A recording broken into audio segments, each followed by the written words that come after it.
welcome back. And in case you weren't aware, I am now on Twitter.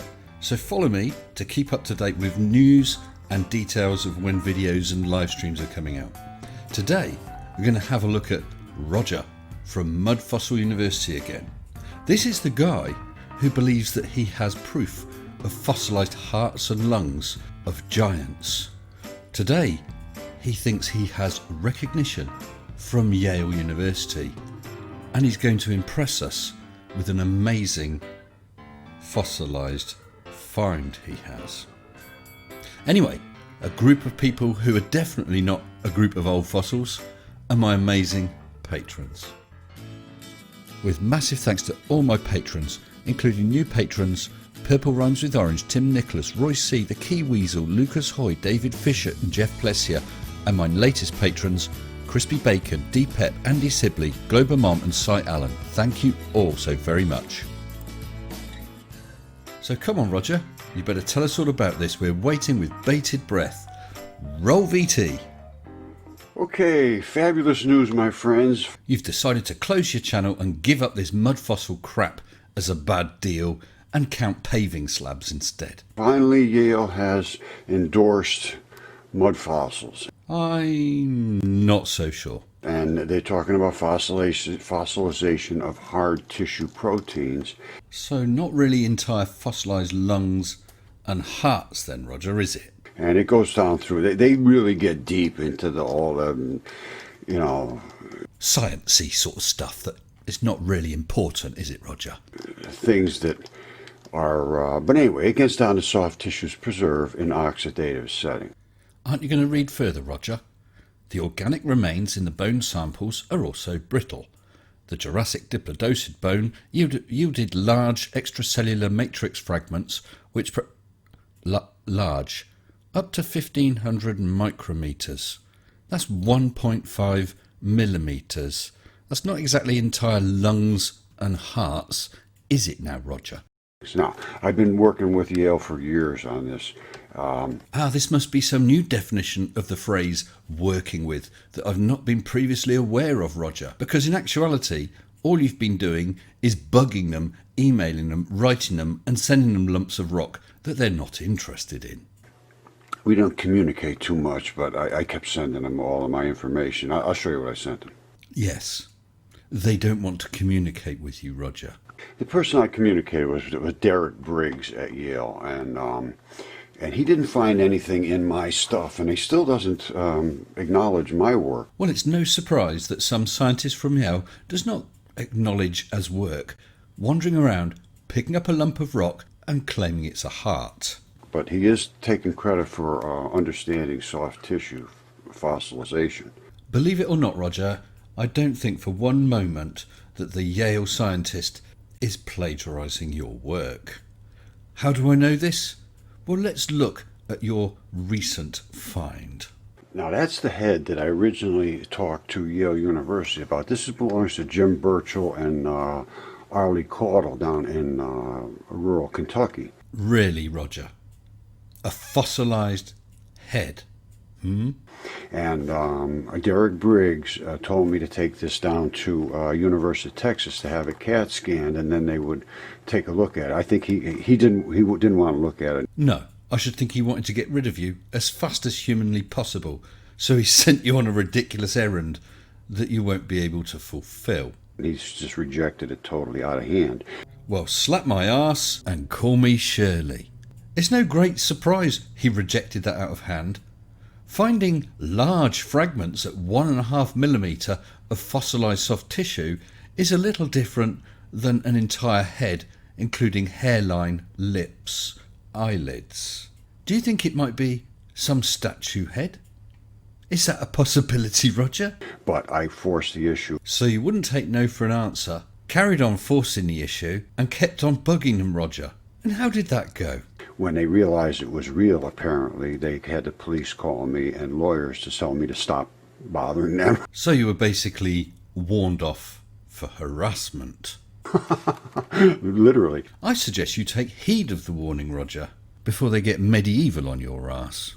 They just didn't want to get involved. They just hated this whole idea because everything that I present shows there is God. I'm going to go out on a limb here, Roger, and say whether your head is a fossilised head or not has nothing to do with any postulated God.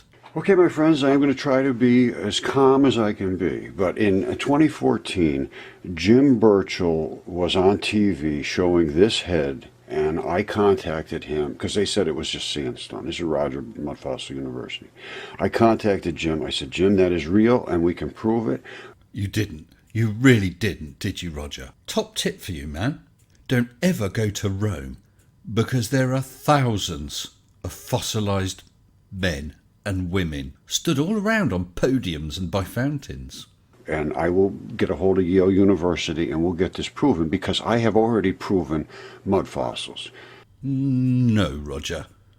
Once again, saying that looks like a heart or those could be lungs is not proof. So he put his trust in me, and Yale literally destroyed me. And I will show you what they did. And I really feel terrible about Jim. They spent $1,500, went down to Texas on Professor Briggs's recommendation. Professor Gautier recommended I discuss my specimens with Briggs, so I did. I sent him this thing, and I said, we have found a head. I have Jim Burchell on here, and then Data 2000's on here, and Derek Briggs, and me. And I said, we found this head. Would you take a look at it? Oh, I bet he was pleased to receive that email. He said, before I can do anything, you have to have it CAT scanned and this and that. And quite right.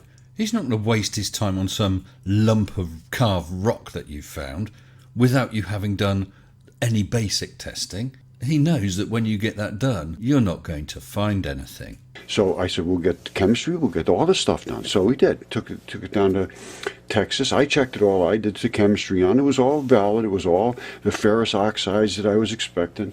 You know, I understand these things quite well. I really don't think that you do.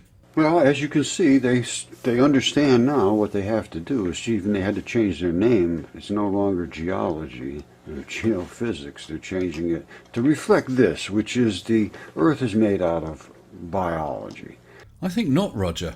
I think they've just simply widened their departmental purview, and that is sedimentary rock, not biology. And it's time to apologize to us mud fossil people. Well, I think you'll be quite a while waiting for that apology, Roger.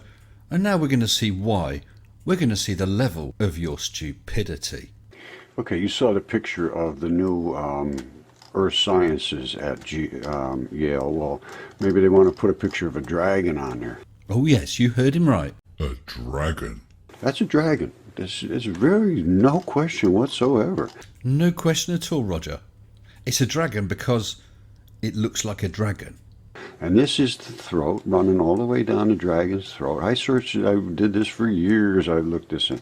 And there's a ton of things on the Earth that are just so overlooked. And this is all the effluent bleeding off of the dead, decaying dragon. Okay, Roger, here we are looking at Morocco. And somewhere around here we got your dragon. Let's have a quick look. So we've got his head over here. Yeah, I can see an eye and a mouth. Brilliant. His body goes along here. I'm not sure exactly where he ends. That looks like it might be a tail. Let's go for that. I'll be generous and I'll push it back a bit. So if we now measure from the tip of his head to somewhere here, roughly where his butt end is, that gives us a length of 342 miles. Now I understand, Roger, that a dragon could be quite a big animal, but do you not think that might be pushing it a bit? 342 miles long? And that hasn't been there that long. I'm estimating this was 11,500 years ago. And I'm going to estimate that you pulled that figure straight out of your hairy little butt. And there's a tail running out here. So everything that we had thought was real is, you know, in education. Well, forget my 342 mile estimate. With a tail that long, you've just doubled its length. So we're now talking the thick end of 700 miles long. They got to start all over again. There's the giant fish. What? There's the giant fish. And they got to take God into account and stop all this nonsense with no God. So now we got a giant fish. This shape here. Well, I'm not sure where his head end is. Let's go for a diamond shape and measure that and see how big this fish of yours is. So from somewhere around here to somewhere around here perhaps. That gives us a length of 591 miles. What about top to bottom? There's the top of the fish's back down to his tummy, and that's 258 miles. I don't think the oceans are quite that deep, Roger. How's that going to work? And this happened at the same time that Atlantis collapsed, which is fully recorded too by Plato. It was about the only thing you've got right so far, Roger. It was Plato that recorded the Atlantis myth. 9,100 years before Plato, and he was 2,400 years ago, so I'm going 11,500. So Plato writes down a story nearly 2,500 years ago about a myth from 9,500 years before. You add the two dates together, and that tells you when your dragon and your giant fish died. That sounds scientific.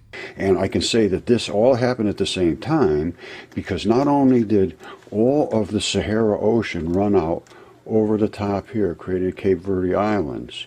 Roger, we are not going to get into discussing the Sahara Ocean and the creation of the Cape Verde Islands. Please sum up briefly. Estimation of what occurred here is everything ran out. These two were killed at the same time, laid flat, and it's still dribbling out as they are dying.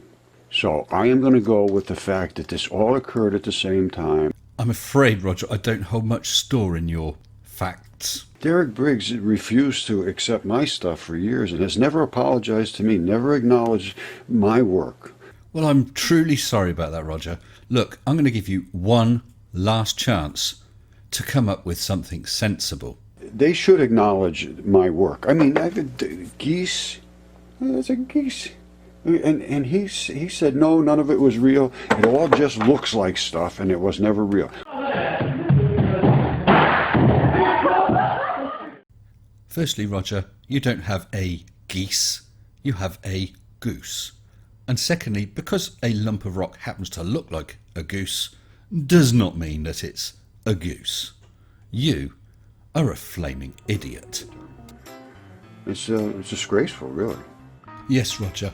It's disgraceful that you keep bugging those good people at Yale University, sending them crap, emailing them, contacting them, when they quite patently don't want to. I suggest you take your geese and get the flock out of here. Until next time, stay sensible.